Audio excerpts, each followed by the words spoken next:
Good afternoon. Again, my name is Lee Jones. I'm with Research Electronics International, REI. Our product is called the ORION Non-Linear Junction Detector, and this is it. Just wanted to show it to you, and I'll get this out and give you a little better demonstration in a minute. It is a portable handheld search device.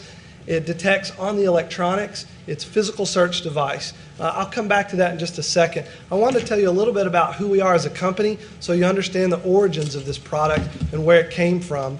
REI is a small company, but we are a manufacturer of technical surveillance countermeasure equipment, TSCM, and that's a fancy name for we build electronics to detect hidden electronics.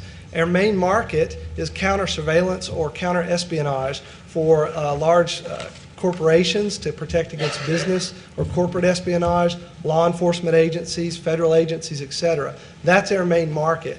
And we've been in business for about 26 years building products to find hidden electronics or illicit electronics, and that's how we fit in somewhat to the contraband cell phone issue. And I feel like it's important to understand that, understand where we come from. We are the world's largest manufacturer of counter surveillance equipment. We are the manufacturer. We're not making someone else's equipment or changing it or doing some software to it. You know, I think that's important to know that we are making it. There have been a lot of different methods discussed on detecting and finding, addressing the contraband cell phone problem. And I like how Mr. Bittner said that a layered approach works better. With any security countermeasure, there's no one silver bullet. You need a layered approach and multiple things, and complementing technologies and methods to actually eradicate the problem. And I appreciate that he recognizes that. I think that's critical, and we all agree on that. Let's talk a little bit about the ORION Non-Linear Junction Detector and how it fits in to those other layered approaches. Again, it responds to semiconductors. A nonlinear junction detector is a fancy word for something that detects electronics. To simplify it, cell phones have electronics. It will respond to any electronics, so any electronic contraband. The cell phone doesn't have to be turned on. It doesn't have to be transmitting. It doesn't have to be communicating or sending up an RF signal. It can be turned off with the battery removed. It's going to respond to any electronic component. It is physical search, meaning it's handheld. You get in the cell, going over the items. It's not something you can stand from far away and say, I've got cell phones over there. Okay? It will detect through common objects, such as laundry, a mattress, food stores, other things. It will not detect through metal. So if a cell phone is completely encased in metal, or if it's inside a metal locker, you're going to have to open that locker door open and get the antenna inside to get a detection. We also don't recommend it for on-body searches. There's a couple of reasons. I appreciated the slide with the pig, but human flesh, the way this product works, and I'll explain that in a second, it doesn't go through human flesh very well. So we recommend you look at other methods for on-body searches. But for physical search in a cell, it's a pretty useful tool. Again, it's not dependent on changing wireless technology. It doesn't care if the phone's 3G, 4G, doesn't care if it's analog, doesn't care if it's sending a text message. In fact, it doesn't care if it's a cell phone. It could be an internet or a wireless internet device, whether it's 802.11, Bluetooth, doesn't matter. Any electronics, any electronic contraband. As Mr. Bittner said, if it's used as a recording device and then it's going to download it later, it's still going to detect it. It is FCC compliant. I throw that in there just because of all the other discussions regarding FCC. A lot of people ask me, how does it work? And I don't want to get too technical here, but I do want to give you a simple explanation. A nonlinear junction detector emits an RF energy, emits an RF signal. And semiconductors, nonlinear junctions, have a unique property.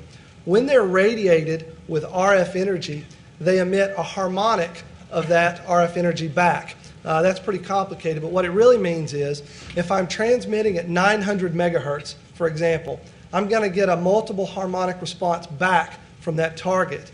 If I'm transmitting at 900, I'll get a response back at 1800, 2700, 3600, and so on. And that's just a natural property. This exploits that property. Okay, and the illustration there paints it pretty good. At 9:15, you get a response back at 18:30 and 27:48, et cetera. And that's what we're listening for. That's how it works. These are just some examples of the display, and I'll show you this in a second. The green is the power level. That's my transmit power. Red is the second harmonic, and that's what you're looking for. That red second harmonic indicates electronics. The yellow is the third harmonic, and the third harmonic can be present when there's naturally forming nonlinear junctions, such as rust or corrosion. And I'll show you some examples, but that's why we put the red and the yellow there, so that you can distinguish between a true electronic hit versus a false corrosive or rust hit. I'll turn the power up on this. I know you can't see this very well. It's a long way away, but you may be able to see it from here. Here's a stick of deodorant, and you see the red. Okay, and, as a search tool, if I got a hit on a deodorant, there shouldn't be anything in deodorant, corrosive or electronic, and there's the electronic contraband inside. Another example, just to illustrate that, this is just steel wool, represents metal, and you'll watch on this, and again, I don't know if you can see this very well, but you'll notice that the yellow is stronger. Okay, that indicates corrosive, so it's not electronic.